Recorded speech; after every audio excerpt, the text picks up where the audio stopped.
want to turn to the war between Israel and Hamas in Gaza.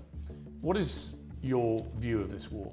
I think when you call it a war, you're doing a disservice to the people who are having their limbs blown off by some of the most advanced technical weaponry on the planet. It is a genocide and it is disgusting. And it doesn't matter which side of the political spectrum you fall on. When you observe a genocide in front of your very eyes, you should be disgusted. Which side is waging genocide? The Israelis are genociding the Palestinians, and you know it as well as everybody else does. That. Well, then it seems like your bosses are not allowing you to know it. What do you think of what Hamas did on October the 7th? Why are you starting the story in the middle, Piers? Didn't. I just asked you about the wider war.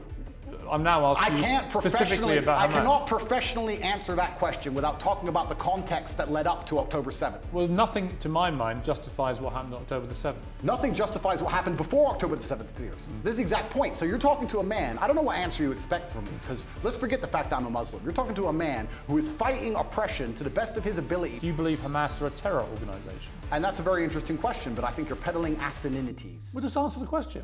What is your reaction to what happened on October the 7th? Sure, I'll answer the question professionally.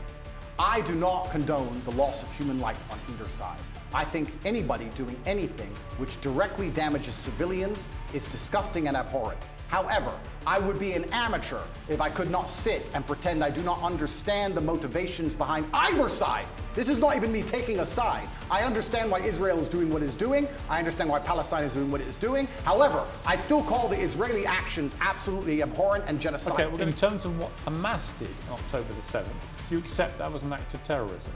It's an interesting question because it's not really. It is. It's a very straightforward question. Because you're the person who would have called Nelson Mandela a terrorist while he was still in jail, and one person's terrorist is another person's freedom fighter. I wouldn't have For me to called him answer that. the question, yes, you would have. For me to answer the question, I have to be very professional, Piers. For me to sit on the outside in Romania with no personal involvement in Israel-Palestine, it's easy for me to say, yes, it was an act of terror. However, if I was in Gaza, if I was in an open-air prison, if my family had been annihilated by bombs from the sky, if everybody I knew had suffered the loss of a loved one, if I had no chance of any kind of freedom or democracy or standard of life, would I believe it was an act of terror, or would I believe it's an act of resistance against oppression? You have to be very careful how you answer these questions. So what do you think?